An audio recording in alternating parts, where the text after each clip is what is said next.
So, what we're looking at today is actually one part of the fundamental theorem of calculus. In our SL2 class here, we're focusing just on this portion. There's actually two parts to the actual fundamental theorem of calculus. And there's actually a second fundamental theorem of calculus as well that those of you juniors, if you go on to take AP Calc, you'll learn all about next year. Or seniors, if you take Calc in college, you'll learn this stuff too. Alright, but the fundamental theorem of calculus that we're going to look at says the following. Alright, what we're trying to do is evaluate a definite integral. Okay, and it says for a continuous function f of x with the antiderivative capital F of x,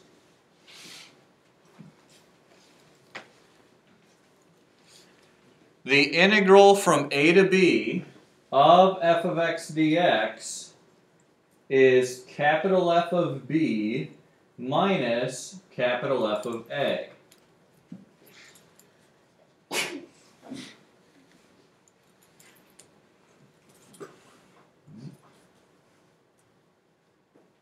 So the integral from a to b of f of x dx, that's how you'd read that, is the antiderivative evaluated at b minus the antiderivative evaluated at a.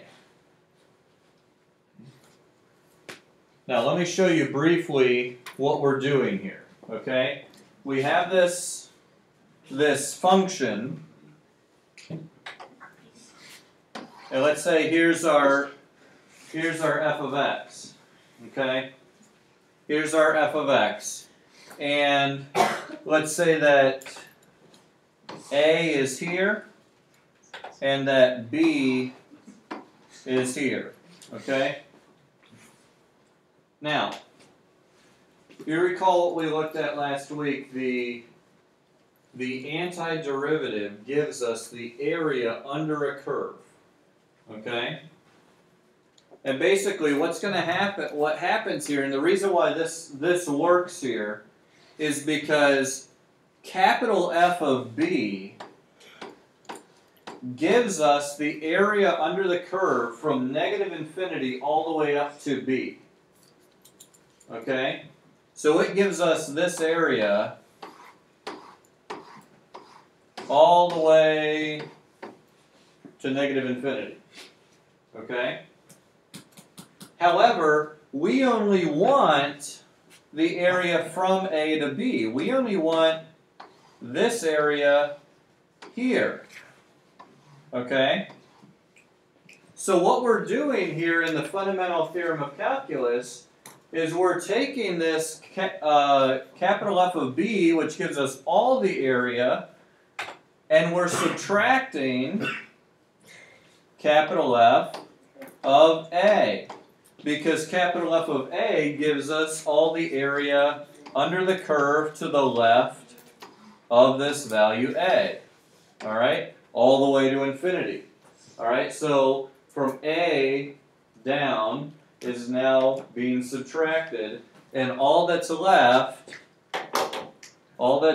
here is what we wanted, which do that. Which is right here.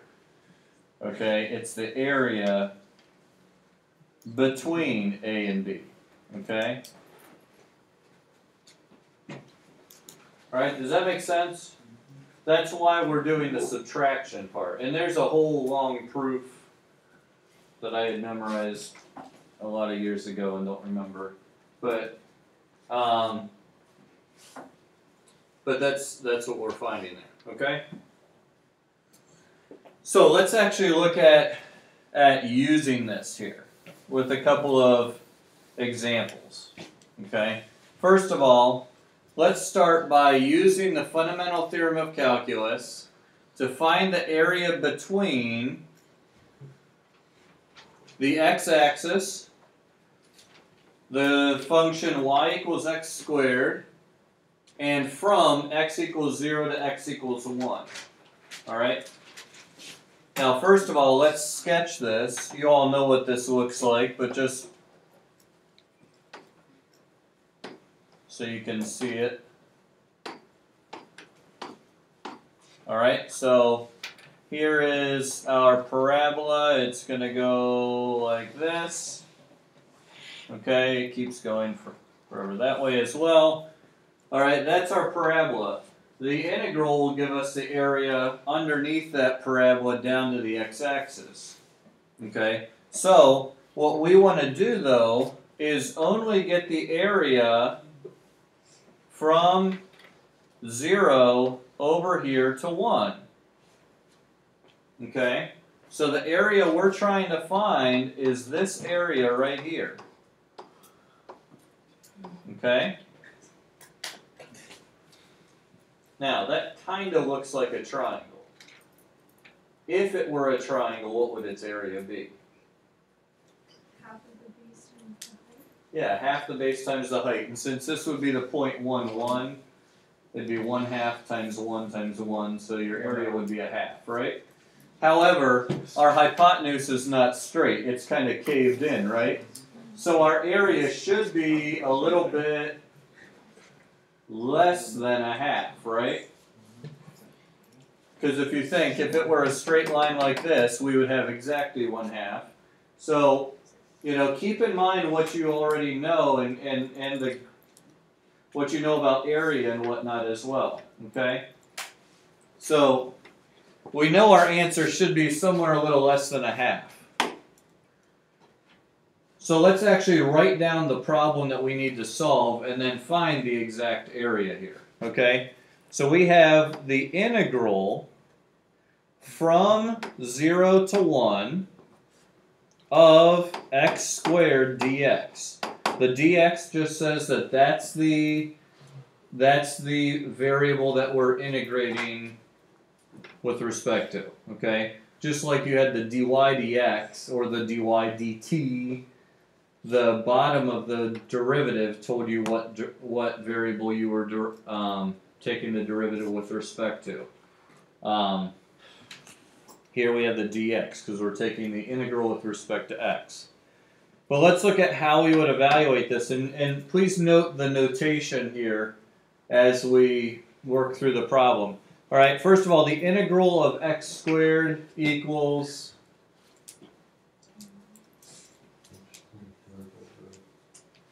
what's x to the n? We do x to the third over the 3 plus c. But here is plus 1. okay. It would be x to the third over 3. Now here we're doing a definite integral from 0 to 1, so we actually won't use the plus c in this case. All right? And in fact, just to show you why, on our next one, I'll actually put in the plus c and you'll see what happens to it. Okay? For this one, though, we'll just do it like this. We're going to put this vertical line here, and this is just common notation to show that we're going to now evaluate it over this interval from 0 to 1. Okay?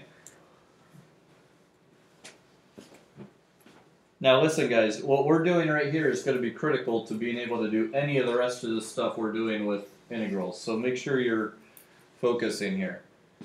Now, what this means is that we're now going to take capital F, which this is capital F. Capital F is the antiderivative. So capital F of x is x cubed over 3. All right? We're going to take capital F of 1 and subtract capital F of 0. Okay? So when we plug in 1, we get 1/3. When we plug in 0, we get 0. So our total area is 1/3, which is a little less than a half, like we anticipated.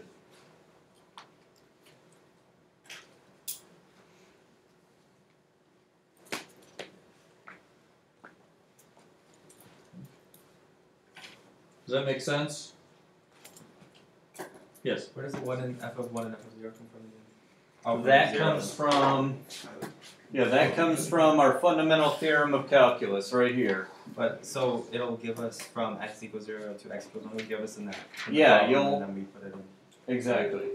There will be ones later where we'll look at like the area between two curves, and you'll need to figure out what your interval is by looking at intersection points, but that'll be later on.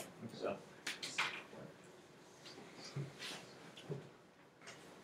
All right, so you know what? Since we have it here, let me go ahead and show you. Whoops. Let me go ahead and show you what happens with the C's. Okay, if we had gone ahead and written the plus C in here, okay, notice what would have happened. We have 1/3 plus C minus 0 plus C, right? Well, if you actually work that out, you have a plus C minus C, and the C's end up canceling each other out. Okay, that's why we're actually able to find the exact value, and it doesn't matter what this C was, you're going to subtract it from itself anyway, so it'll cancel out to 0. Alright, does that make sense? Okay. Alright, let's try one other one here. Let's say we're finding the area between the x-axis and the curve y equals the square root of x from x equals 1 to x equals 9. Alright, so again, I'm going to sketch this real quickly so that we can actually see what it looks like. 1, 2, 3, 4, 5, 6, 7, 8, 9. There's 9, there's 1.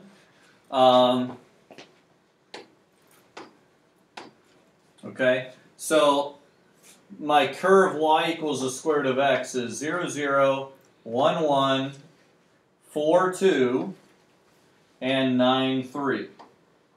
Okay, those are points on my graph, so I'm going to sketch that here. Okay, that's one of your parent functions from last year, so you should know that one. Anyways, but let's look at the area that we're actually trying to find. A is 1. B is 9, so we're trying to find this area from there to there. Okay?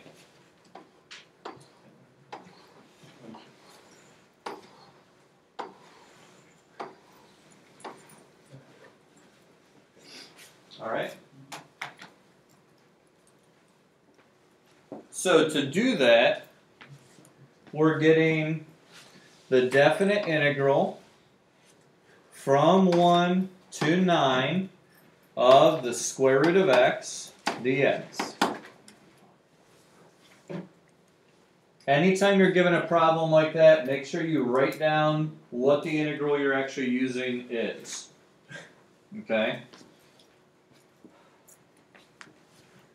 Now, this is another case where, like with your derivatives, when you're given a square root, it might be helpful to write it as 1/2 power, an exponent.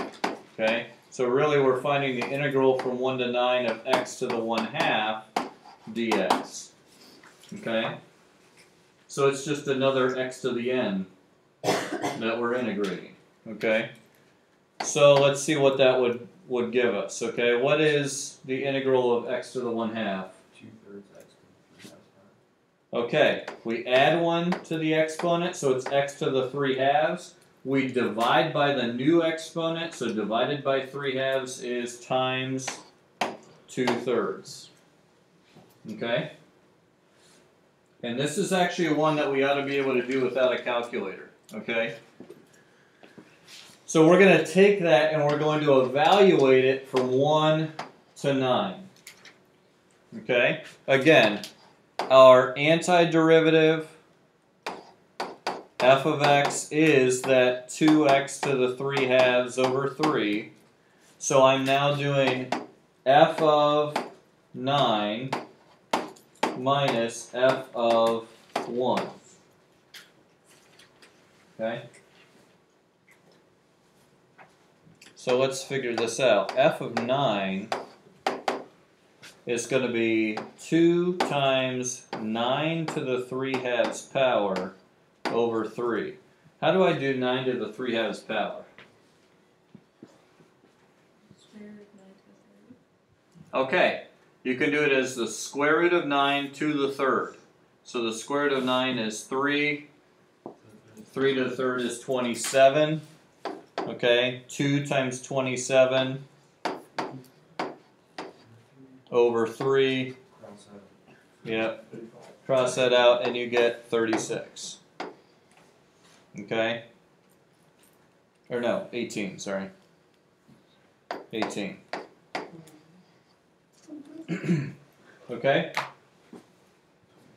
So f of 9 is 18. Okay? By the way, you can also evaluate 9 to the 3/2 by cubing first, then square rooting. In this case, we did it the better way of the two, but you might get one that's not a perfect square, like 9 is, so you may want to cube it first and then square root it. Okay? Trying to think of, let's say you had, I don't know. Let's say you had, 5. Taking the square root of 5 and then cubing that may not be as easy as cubing 5. It's 125. Then you square root it and you see, oh, that's 5 root 5. So it's up to you though. All right, what would capital F of 1 equal? Hey, guys, please stop. Okay. What's F of 1? 2/3. Okay, that one's easier to evaluate. So 18 minus 2/3, 17 1/3, and that is the exact area. Remember on Thursday we were doing, sums of rectangles and approximating. This is actually exact. Okay? Because remember what your integral really is. Your integral is a limit of the sum of those areas of the rectangles. Okay? So you were actually getting the exact value here of 17 1/3 for our area. Okay? Questions, comments, anything? All right. So what I want to do, at this point is just run through a few of the properties, and a lot of these are pretty basic properties, but it'll help you kind of see how the fact that these come from limits give us certain properties here now that we're dealing with integrals. And also some of them are more just concepts that if you think about the area, it makes sense. So for example, the integral over an interval of only one value. Notice it's the integral from A to A. Alright, well think about that. If this is my function, and here's A, I'm finding the area of a line segment. What's the area of a line segment? It's 0. Okay, a line has no area. Alright, so the integral from A to A is 0. Another case we might look at is an interval where the bigger number is where you're starting and you're going from right to left instead of left to right. Okay, notice we have an integral from B to A. So again, we could look at a function like this, and if this is A and this is B, okay, B is always the bigger of the two numbers when we're talking about this. If we're going right to left, that just means we're going to have a negative value for our integral. Okay? Now obviously if we're talking about areas specifically, you can't have a negative area, but obviously if this were a velocity function that we're integrating in order to get a position function, which we will do later, you know, your position could be in the negative direction and stuff. So, so if we have our larger number on the bottom, notice it's just the opposite of the integral from a to b. Okay. So again, not too hard. The integral over two adjacent intervals. This one's particularly useful when you have a piecewise function. Let's say we've got this function here, and let's say it's linear up to this point, but then it's quadratic after that. And we really want to find the area from A to C. Okay? In order to find that whole area from A to C, what we would do is we would find this value of B in the middle. Okay? And we would separate this into two separate integrals. One integral going from A to B, and the other one going from B to C. Okay? Then we could add those two areas together. Alright, which is a concept you learned way, way back when you worked with area and probably pre-algebra. Okay? You're simply adding two areas together to get the total area you want. Okay? That area and that area will give you the total area that you want. Okay? Yes? Why doesn't it work just going from C minus A? Because with a piecewise function, you'd be dealing with two different functions, or you'd be integrating two different things on this interval and on this interval. Okay. To integrate a piecewise function, you know, you're going to have a different capital F, a different antiderivative here than you would over here. So that's why you have to break it up. Good question. Then we have a couple of these last couple of properties are taken directly from the fact that these come from limits, okay? When you were taking the limit of a sum, what could you do? It was the sum of the limits. You could take the limit of each different function that was being added together, and you could find the limit of each one separately and just add those together. Same thing applies with integrals. Okay? If we have two different functions being added together or subtracted, you can find the integral of each one separately and then add those together. Okay? So the integral of a sum is the sum of the integrals. Okay?